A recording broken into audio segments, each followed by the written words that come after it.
प्रदेश के इटावा में यादव कथावाचक व्यास मुकुटमणि संत यादव के साथ हुए दुर्व्यवहार मामले को लेकर गुरुवार यानी 26 जून को इटावा में जमकर हंगामा हुआ। बवाल इतना बढ़ा कि हालात बिगड़ गए और दादरपुर गांव को लगभग पुलिस छावनी में तब्दील कर दिया गया।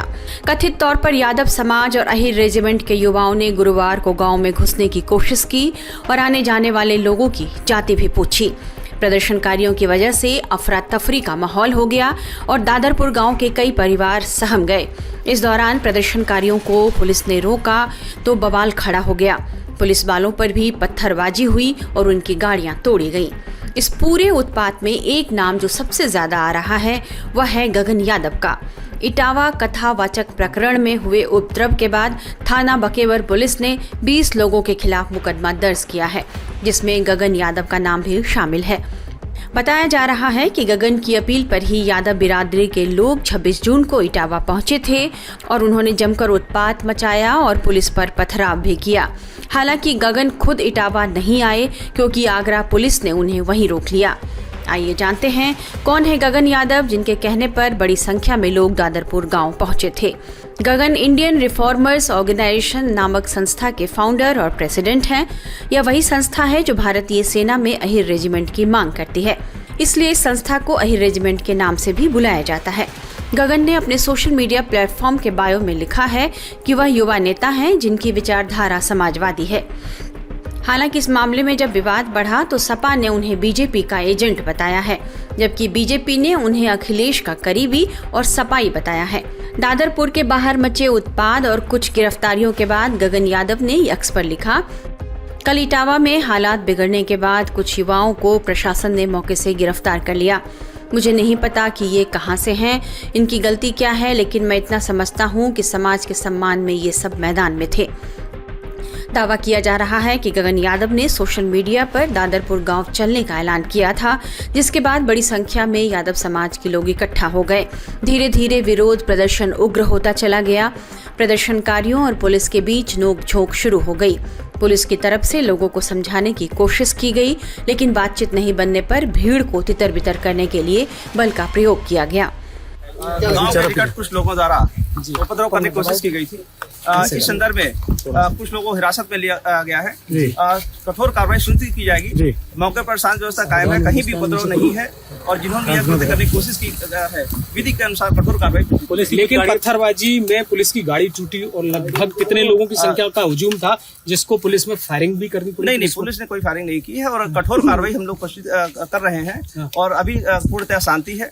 कुछ लोग हिरासत में लिया गया है, पूछताछ की जा रही है और कठोर कार्रवाई की जाएगी। ये सुनिश्चित किया जा रहा है कहीं भी कोई अशांति न बने। सर, लेकिन अब गांव दादरपुर में आप लोग किस तरह की सुरक्षा व्यवस्था का इंतजाम करेंगे, क्योंकि ये तो लगातार इस तरह का ये लोग पहले से ही अलर्ट दे रहे थे? यहाँ फोर्स तैनात है, पहले भी तैनात थी और गाँव के अंदर कोई भी नहीं जा सका है।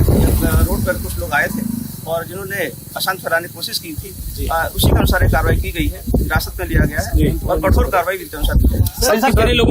कितने वाहन क्षतिग्रस्त हुए पुलिस के इस घटना में? नहीं, अभी हम लोग देख रहे हैं, वाहनों के बारे में देखा जा रहा है और अभी कुछ लोग हिरासत में लिया गया है। हिरासत में पूछताछ। सर, क्या पुलिस के कोई कर्मचारी भी घायल हुए हैं इसमें? नहीं, पुलिस के कोई कर्मचारी नहीं घायल हुए हैं और अभी पूरी तरह जाँच की जा रही है। जाँच के अनुसार कितने लोगों की गिरफ्तारी की?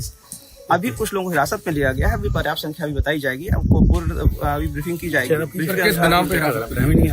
जैसा कि मैंने आपको बताया है कि उन्होंने उपद्रव करने की कोशिश की गई थी और सामने ही आप लोगों को सामने उन्होंने कोशिश की थी और कर रहे थे और इसे थाने से लेकर के जो भारी भीड़ थी, काफी कल से इनपुट था कि लोग जा सकते हैं, उसके बाद भी हजारों की संख्या में लोग पहुंच गए वहाँ पर। ऐसा कैसे हो सकता है? नहीं, यहाँ पर ऐसे बड़ी संख्या में नहीं पहुंचे हैं। गांव में आने के पहले काफी लोगों को हिरासत में लिया गया है और आपने मौके से देखा है कि हाईवे पर भी काफी लोगों को रोका गया है, हिरासत में भी लिया गया है, कुछ गाड़ियां भी सीज की गई हैं और यहाँ पर कुछ लोग आए थे, इन्हें मौके से पकड़ा गया है और इन्हें पकड़ के हिरासत में लिया गया। पूछताछ जारी है, कठोर विधिक कार्रवाई की जाएगी। इस घटना के बाद इलाके का माहौल तनावपूर्ण हो गया है। घटनास्थल से ज्यादा जानकारी दे रहे हैं हमारे संवाददाता मनीष यादव। इटावा की घटना के बाद यादव संगठनों में बड़ी नाराजगी देखने को मिल रही है। बखेवर थाना क्षेत्र में थाने के सामने उसके आसपास के इलाकों में आज अहीर रेजिमेंट के तमाम जो युवा लोग थे उन्होंने न केवल थाने के सामने प्रदर्शन किया बल्कि एनएच पर जाम लगाकर लोग जो आने जाने वाले राहगीर थे उनकी जाति पूछी जा रही थी, जिससे गांव वाले जो दादरपुर गांव है जहां पर भागवताचार्य जो थे जिनके साथ बदसलूकी की गई, उस गांव के लोग जो आरोपी परिवार है वो बड़ा दहशत में दिखे। और उसी को ध्यान में रखते हुए देखिए मौके पर यहां पर पुलिस बल गांव के जो रोड जाता है वहां पर तैनात कर दिया गया है। आज डीएम एसएसपी खुद मोर्चा संभाले रहे। मौके पर जब ये हंगामा चल रहा था तो भारी पुलिस बल जमा था। पुलिस की गाड़ी पर भी पथराव किया गया। जब पुलिस बल ने उन्हें रोकने की कोशिश की तो लगातार वो पथराव और तेज करते गए, जिसके बाद कई थानों के पुलिस बल को भी वहां बुलाया गया और हवाई फायरिंग भी करनी पड़ी।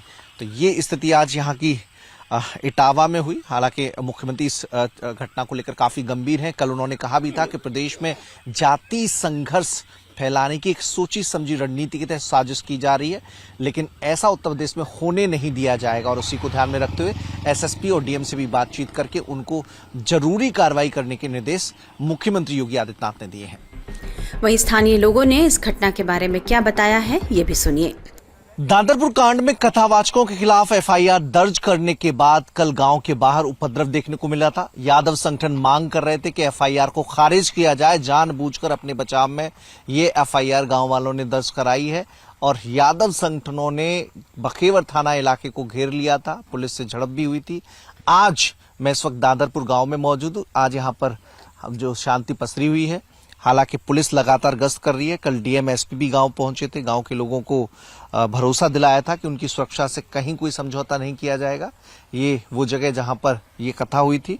चूंकि कल इस मामले में पुलिस ने एफआईआर दर्ज कराई है, जिसमें जो दो कथावाचक हैं मुकुटमणि और संतराम यादव, इन दोनों ने एक तो अपनी पहचान छिपाकर कथा करने पहुंचे और 2 आधार कार्ड अलग अलग नामों के सरनेम के उनके पास से मिले थे। जो गांव वालों से जानकारी हुई, पुलिस ने उस आधार पर मुकदमा दर्ज किया है, उसकी जांच की जा रही है। कल पुलिस की टीम डाकघर पहुंची थी जहां पर दोनों आधार कार्ड को जांच के लिए दिया हुआ है। वहां डाकघर से पुष्ट होने के बाद कि वो दोनों आधार कार्ड अवैध हैं, उसके बाद पुलिस आगे एक्शन लेगी। संभावना इस बात की है कि दोनों मुकुटमणि और संतराम से पूछताछ की जाएगी। ये जो आधार कार्ड का आरोप लगाया जा रहा है उसमें उनका क्या कहना है, उसे इन्वेस्टिगेशन का आधार बनाते हुए पुलिस उनसे पूछताछ करेगी। गांव आकर भी जिन लोगों ने इन आधार कार्ड की सूचना दी थी उन लोगों से भी पूछताछ की जाएगी। हालांकि जो पहली एफआईआर दर्ज हुई है, जो संतराम यादव के साथ बर्बरतापूर्ण व्यवहार हुआ था, उस मामले में 4 लोगों को अरेस्ट कर लिया गया था और कल जो उपद्रव हुआ उसमें 19 लोग अब तक पकड़े जा चुके हैं। बाकी चूंकि 1 से लेकर 1,500 की भीड़ का अनुमान है, बाकी लोगों की तलाश भी की जा रही है। कोई पॉलिटिकल पार्टी का लिंक इसके पीछे तो नहीं है, चूंकि कई बाइक्स पर समाजवादी पार्टी का झंडा लगा हुआ था। तो पुलिस उस दिशा में भी जांच कर रही है, उस दिशा में भी पड़ताल कर रही है। लेकिन फिलहाल यहाँ पर शांति बनी हुई है। गांव के लोग हैं जो मंदिर पर बैठे हुए हैं। अब तो दादा कोई दिक्कत है नहीं? नहीं, अभी तो कोई दिक्कत नहीं। पुलिस रात में रही थी क्या? हाँ, रात में रही। पीएससी भी है अभी। अच्छा, तो एकदम ठीक ठाक मामला। हाँ, अभी ठीक है। आप इसी गांव के हो? हाँ, हम इसी गांव के। आधार कार्ड वो जो मिला है उसकी भी पुलिस ने जांच की, किसी से पूछताछ हुई है अभी ये हम नहीं बता सकते, बाकी पूछताछ चल रही है। अच्छा, चल रही है। आधार कार्ड तो आपने भी देखा होगा? हाँ, देखा तो खैर मैंने नहीं है। अच्छा, आप उस रोज नहीं थे क्या? नहीं, हम उस रोज थे, लेकिन हम शाम को 9 बजे के लगभग अपने घर पहुंच गए थे। अच्छा, हाँ। तो अभी हटाया नहीं है कथा का जो सामान अभी हटाया क्या? जैसे प्रशासन का आदेश होगा कथा दोबारा होनी चाहिए। अच्छा, हाँ, गांव में जो व्याधा हुई है उस व्याधा की संतुष्टि दोबारा गांव में होनी चाहिए। इस बार कथावाचक कौन होगा? अब जो देखो प्रभु की, नहीं जाति से कोई मतलब नहीं है। हाँ। भाई देखो, अगर कोई हमें ब्लेम लगाया कि ये जाति से लफड़ा हुआ है, ये जाति से नहीं हुआ है। आपने हमें आधार कार्ड दिखाया अग्नुष्ठी का, ठीक, और आप निकले यादव। ये इस बात का थोड़ा सा भ्रम हुआ, बस, और कोई दिक्कत नहीं। उसी के चलते दिक्कत हुई। तो देखिए, अब चूंकि अब ये सामान रखा हुआ है, हालांकि पुलिस अपनी तीनों जो मामले चल रहे हैं उनमें जांच कर रही है और जांच के बाद रिपोर्ट के आधार पर एक्शन भी लिया जाएगा। इटावा के दादरपुर गांव में 22-23 जून की रात को 2 भागवत कथावाचकों मुकुटमणि यादव और उनके सहयोगी संत सिंह यादव को कथित तौर पर ऊंची जाति के लोगों ने उनका मुंडन कराया और उन्हें अपमानित किया गया, जिसके बाद दादरपुर गांव के बाहर बवाल मच गया।